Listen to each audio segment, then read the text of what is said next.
तो दोस्तों इस वीडियो में हम प्राचीन भारतीय ज्ञान परंपरा से संबंधित कुछ प्रश्नों को देखेंगे।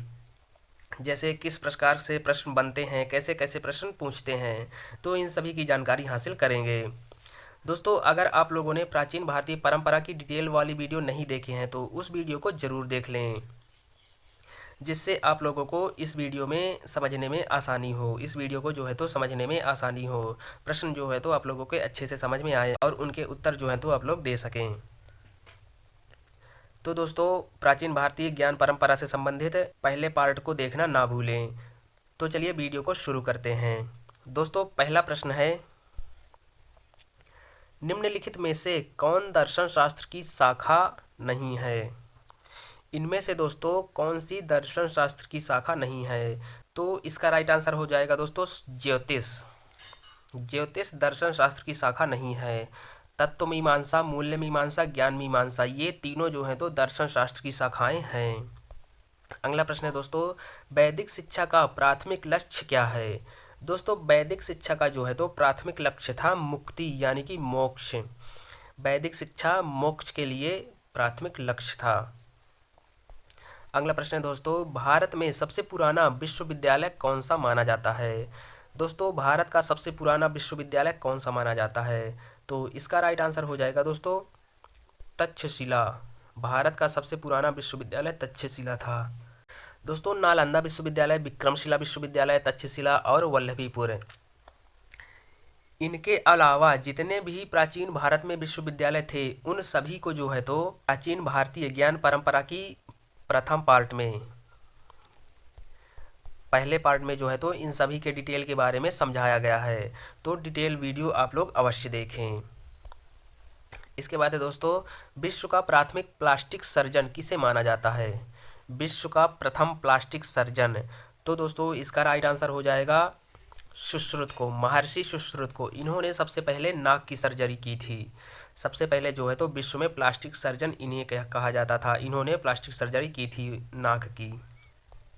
अगला प्रश्न है, नालंदा बौद्ध धर्म किस शाखा से संबंधित है? नालंदा विश्वविद्यालय जो था दोस्तों तो वो बौद्ध धर्म की किस शाखा से संबंधित था? बौद्ध धर्म में दोस्तों दो शाखाएं थी, एक हीनयान था और दूसरा महायान। तो इनमें से किस शाखा से संबंधित था? तो दोस्तों इसका राइट आंसर जो है तो महायान हो जाएगा।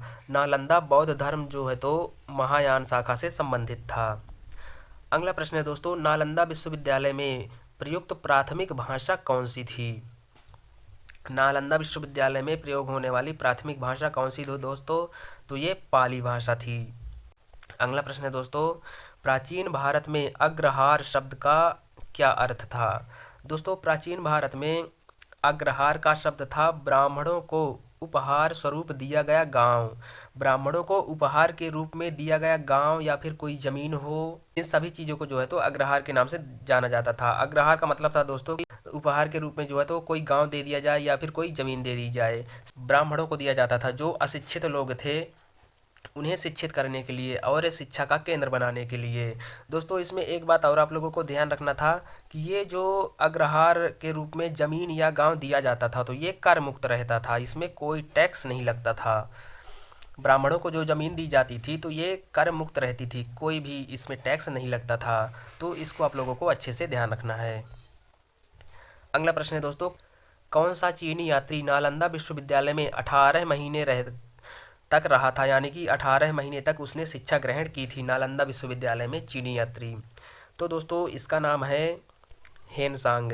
इसने नालंदा विश्वविद्यालय में 18 महीने तक रहकर शिक्षा ग्रहण की थी। अगला प्रश्न है दोस्तों, सिद्धांत शिरोमणि के लेखक कौन है? इनमें से दोस्तों सिद्धांत शिरोमणि के लेखक कौन है? तो इसका राइट आंसर हो जाएगा भास्कराचार्य। दोस्तों ब्रह्मगुप्त, आर्यभट्ट, भास्कराचार्य, वराहमिहिर, इन सभी के बारे में आपको डिटेल में अगर पढ़ना है तो आप लोगों को प्राचीन भारतीय ज्ञान परंपरा से संबंधित डिटेल्ड वीडियो को देखना पड़ेगा। तो दोस्तों इस वीडियो की लिंक जो है तो डिस्क्रिप्शन बॉक्स में दे दी जाएगी, तो वहाँ से आप लोग उस वीडियो को पहले देख लें, इसके बाद इस वीडियो को देखें ताकि इसमें जो प्रश्न है वो आप लोगों को समझ में आए। अगला प्रश्न है दोस्तों, निम्नलिखित में से कौन जैन ग्रंथ है? इनमें से कौन सा जो है तो जैन ग्रंथ है, जैन ग्रंथ से संबंधित है? तो दोस्तों कल्पसूत्र। कल्पसूत्र जो है तो ये जैन ग्रंथ से संबंधित है। अगला प्रश्न है विक्रमशिला विश्वविद्यालय की स्थापना किसने की थी? विक्रमशिला विश्वविद्यालय की स्थापना दोस्तों धर्मपाल ने की थी। अगला प्रश्न है नालंदा किस नाम से जाना जाता था? नालंदा विश्वविद्यालय जो है तो किस नाम से जाना जाता था? इनमें से किस नाम से जाना जाता था नालंदा विश्वविद्यालय? तो दोस्तों नालंदा को जो है तो महायान बौद्ध धर्म का ऑक्सफोर्ड कहा जाता था। नालंदा विश्वविद्यालय को महायान बौद्ध धर्म का ऑक्सफोर्ड कहा जाता था। अगला प्रश्न है दोस्तों किस यात्री ने कुमार गुप्त को शक्रादित्य कहा था?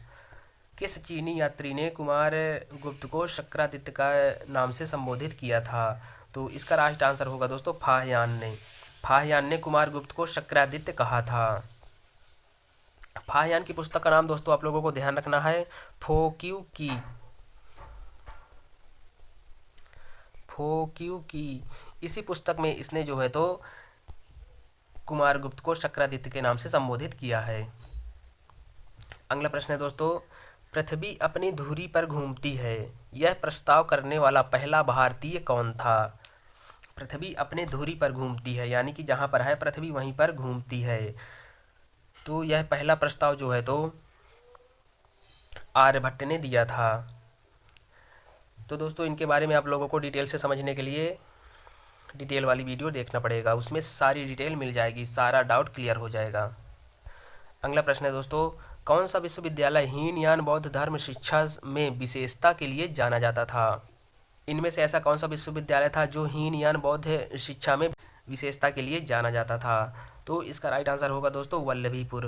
वल्लभीपुर हीनयान से संबंधित था, बौद्ध धर्म के हीनयान से संबंधित था।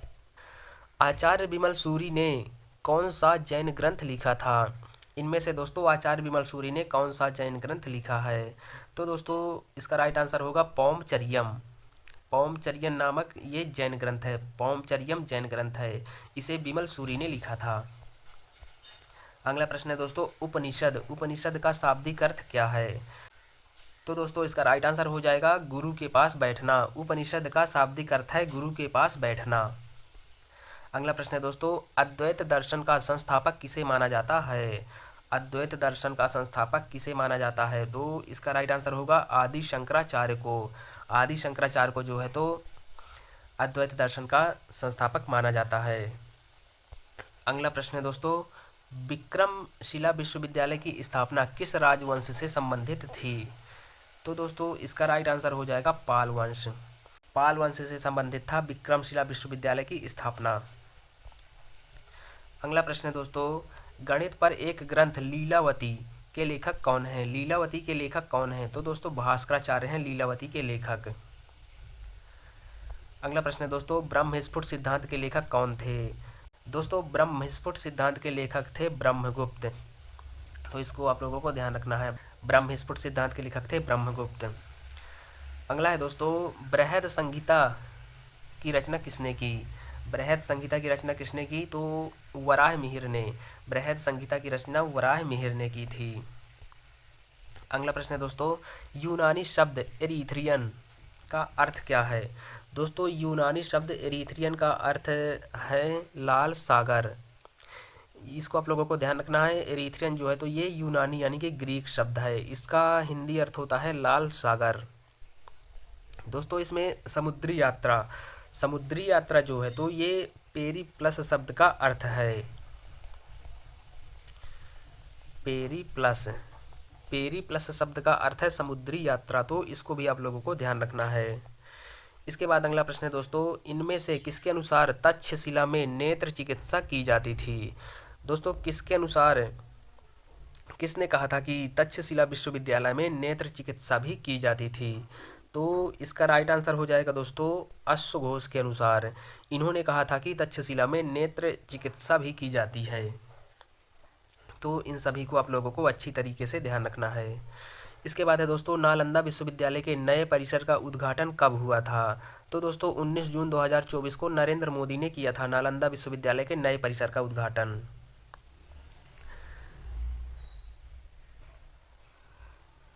दोस्तों प्राचीन भारतीय ज्ञान परंपरा की जो डिटेल वीडियो है उसमें आप लोगों को ये सभी जानकारी डिटेल में मिल जाएगी। तो आप लोग उस वीडियो को जो है तो देखना ना भूलें, जिससे कि सारे डाउट्स आप लोगों को क्लियर हो जाएं, सारी चीज़ें आप लोगों को आसानी से समझ में आ सके। इसलिए प्राचीन भारतीय ज्ञान परंपरा के पहले पार्ट को देखना ना भूलें। आप लोगों को डिस्क्रिप्शन बॉक्स में लिंक इसकी दे दी जाएगी, तो वहाँ से उस वीडियो को आप लोग ज़रूर देखें। इसके बाद अगला प्रश्न है दोस्तों, श्रीधराचार्य कौन थे? तो दोस्तों इनमें से श्रीधराचार्य जो है तो कौन थे? तो ये प्रसिद्ध गणितज्ञ थे। श्रीधराचार्य जो है तो प्रसिद्ध गणितज्ञ थे। अगला प्रश्न है दोस्तों, पुष्पगिरी महाविहार का उल्लेख किस चीनी यात्री ने किया है? तो दोस्तों पुष्पगिरी महाविहार का उल्लेख जो है तो किस चीनी यात्री ने किया है? तो इसका राइट आंसर हो जाएगा ह्वेनसांग। ह्वेनसांग की पुस्तक का नाम है सी यू की। तो इसने जो है तो पुष्पगिरी महाविहार का उल्लेख किया है। दोस्तों पुष्पगिरी महाविहार ये जो है तो उड़ीसा में स्थित है, इसको भी आप लोगों को ध्यान रखना है। तो दोस्तों उम्मीद है कि ये सभी प्रश्न जो है तो आप लोगों को अच्छे से समझ में आए होंगे, और इनके बारे में ज़्यादा जानकारी लेना है तो आप लोगों को डिटेल वाली वीडियो देखना पड़ेगा। प्राचीन भारतीय ज्ञान परंपरा वाली वीडियो पार्ट 1 और पार्ट 2 उन दोनों को जो है तो आप लोगों को पूरा वीडियो देखना पड़ेगा, जिससे कि ये सभी प्रश्न आप लोगों को आसानी से समझ में आ सकें। तो दोस्तों इस वीडियो के डिस्क्रिप्शन बॉक्स में लिंक दे दी जाएगी, जिससे आप लोग आसानी से वीडियो को देख सकें। दोस्तों अगर जानकारी आप लोगों को अच्छी लगी हो तो वीडियो को लाइक करें, शेयर करें और चैनल को जो है तो सब्सक्राइब करें, जिससे आप लोगों को मैं जैसे ही वीडियो अपलोड करूं तो जानकारी मिल सके, जिससे आप लोग अपनी तैयारी अच्छे से कर सकें। तो दोस्तों रिवीजन करते रहिए और अपना ध्यान रखिए।